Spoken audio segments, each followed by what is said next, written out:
हे आपले बेलफळ आहे, आपण महादेवाला चढवतो ते. त्याच्यात एक हिरवा पण असतो आणि हे पिकलेलं बेलफळ आहे. तर आपण हे अर्ध घेऊया. फळापैकी आपण अर्ध बेलफळ घेऊया. अशी खडीसाखर आहे मोठीवाली, तर ती मी अगोदर अर्धा मग पाणी टाकूया. 2-3 पानं कढीपत्त्याची टाकूया. आणि आता आपण हे मिक्सरमधनं काढून घेऊ. आता हे आपलं झालेलं आहे. हे आता आपण गाळून घेऊया. हे आपण अगोदर चाळून घेऊया. ह्याच्यामध्ये तुम्ही साखरेच्या ऐवजी गूळ टाकलं तरी चालेल.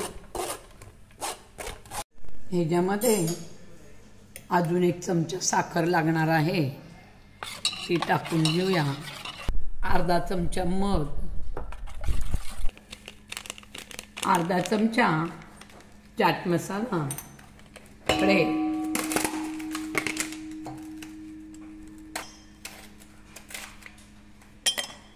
पल्प केलेला आहे.